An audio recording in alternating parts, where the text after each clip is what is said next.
Voilà, les derniers souvenirs. Est-ce que votre vie de couple a été affectée par Alors, ce drame? tout au début, non, on a été très très soudés. Ça nous a vraiment rapprochés. Puis au bout de 2-3 mois, 2-3 mois, on a commencé à vivre le deuil de façon totalement différente. Moi, j'avais besoin de parler de lui. Je voulais pas qu'il remeure encore, donc j'avais besoin de parler de lui pour le faire exister, pour lui faire une histoire. Et donc Jean-Charles, lui, il était complètement dans un autre monde. Il s'était recroquevillé dans les jeux vidéo, donc c'était tout le temps les jeux, les jeux, les jeux. Et donc on s'est vraiment recroquevillé dans deux mondes différents. Et il a été passé par la période très agressif.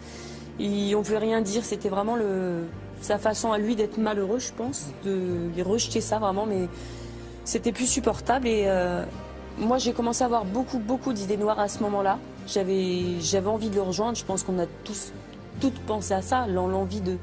Et le fait qu'on se dispute tous les deux, en fait, j'avais le peu de force que j'avais, j'avais du mal en fait à... Je me battais, le peu d'énergie que j'avais, je me battais contre lui, je me battais plus contre mes idées noires. Donc un jour, on s'est vraiment disputé, il est parti, je me suis retrouvée toute seule, et sans ma fille, sans plus personne. Et c'est vrai que là, je ne serais pas passée à l'acte, mais j'ai pensé à la façon dont je pouvais mettre fin à ma vie pour aller le rejoindre. Et là, je me suis dit, stop, quoi, ça suffit.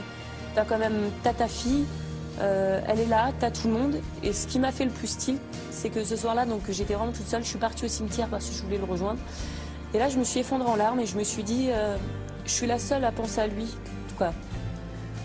On n'en parlait pas pareil, donc pour moi, j'étais la seule à penser à lui. Et je me suis dit que si je me tuais, il n'y aurait plus personne pour penser à lui. Et ce serait le faire mourir une deuxième fois. Et ça, c'était pas concevable, en fait. Voilà, si je meurs, tout le monde pensera à moi, mais qui pensera à lui? Personne. Tout le monde y passera dans l'oubli, et puis voilà. Donc c'était vraiment pas concevable. Donc la décision a été prise, c'était trop dur de rester ensemble.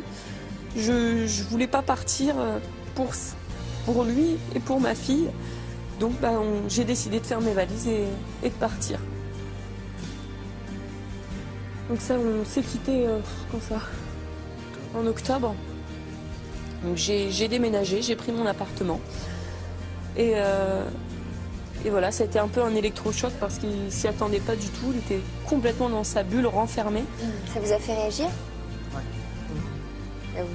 Vous avez réalisé que vous n'aviez peut-être pas envie de la perdre? En fait, ce que j'ai surtout... Enfin, quand elle est partie, oui, forcément, je me suis dit, bon, je suis tout seul. Mais après, on continue à se voir régulièrement.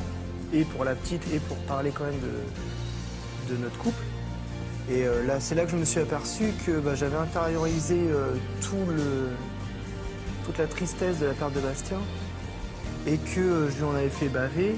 Et elle aussi, enfin réciproquement, c'était plus possible de se voir tous les deux.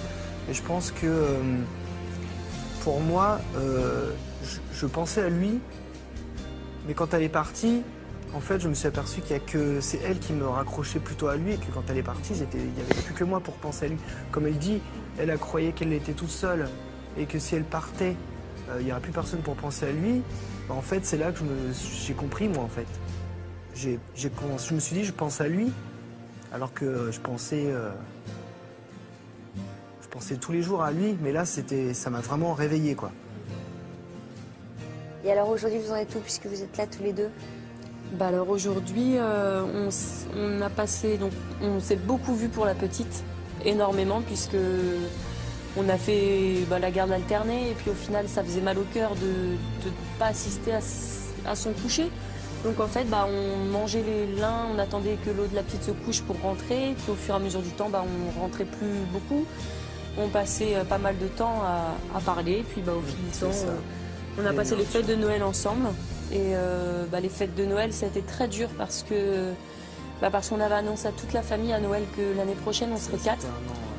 Et c'est vrai qu'à ce Noël-là, ça a fait un électrochoc à tout le monde parce que ma sœur, qui n'était pas là à Noël l'année dernière, nous a annoncé sa grossesse à table, donc dans les mêmes conditions que moi. Et ça a fait un électrochoc à tout le monde parce que tout le monde s'est rappelé que du coup, l'année dernière, c'était nous qui étions à sa place. Et là, tout le monde a eu la pensée pour Bastien. Et c'est vrai que ce moment-là, ça a été dur.